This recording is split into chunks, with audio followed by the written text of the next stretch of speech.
Hi there, Tobie. It's good to see you. Thank you for joining us this way. How are you doing? I'm doing very well, Murray. It's good to see you again. Thanks for having me on this. You and I go way back, but not many others here will know who you are. And you just share with us, what do you do for a living?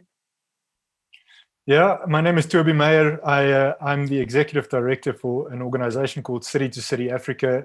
We have the privilege of helping leaders do gospel work in cities across our continent.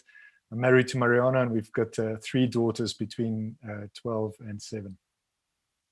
Now, Turbs, I know that growing up, your family was at the heart of National Party politics. Your father helped to lead negotiations towards the new constitution. Just looking back at that time, what was that like as a guy growing up in that era?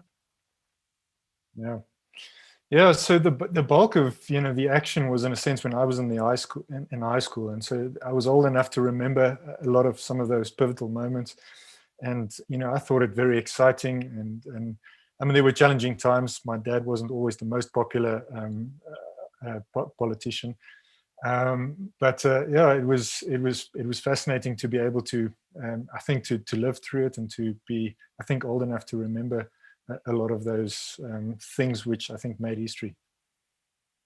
And have you noticed sort of through that time, how have because we were talking about all about race, and we're in this series about being made in the image of God, how have your attitudes to race changed over the years?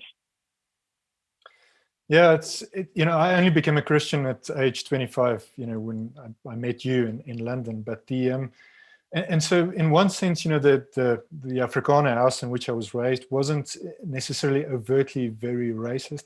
I think my dad would have said he had significant changes in his own heart and mind in the late 80s.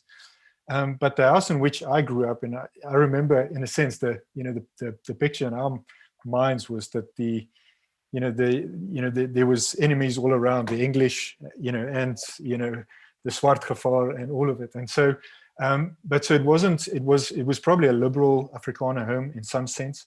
But I remember, so a significant change coming into my mind and my heart when I came to faith, at age 25. But so it was growing up, it was a gradual, understanding of things. I think conversion changed things significantly, but later in life.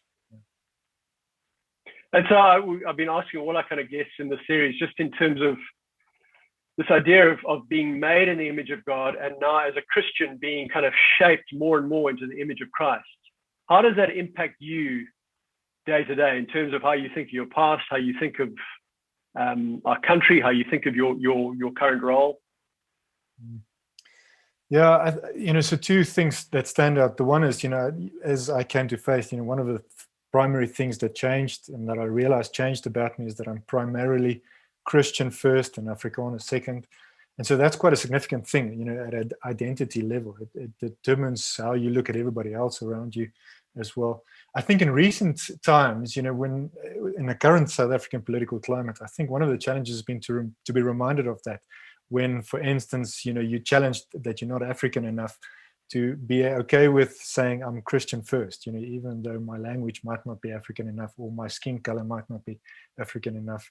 The most important thing about me is still that I'm Christian first, and I'm made in the image of God, like everybody else on this continent as well. But that's a process. That's not something that changes overnight, and my heart still wrestles with some of those things. I'll be honest, and so. It's one thing to come to faith and it be an instantaneous thing. It's another thing to in a sense, wrestle with your own identity and your own sin at this level over time, and I'm work in progress at that level. As you look to the future, and I guess you've got a unique perspective on this, traveling a lot around Africa, trying to stimulate gospel work in different African cities and across South Africa. How optimistic / pessimistic are you? Yeah, I'm incredibly optimistic about our continent. By 2100, 40% of the world's population will be living in Africa. If you're in the business of souls, like we are as Christians, this is the place to be. And so there's lots of incredible things happening on our continent, people coming to faith at an enormous rate. And so I'm very optimistic about our continent, and that's at a Christian level, but there's at other levels, at business levels, there's incredible things happening. Brother, thanks for your time. It's great to chat. Keep going with the work you're doing. Thanks, Murray. Thanks for this time.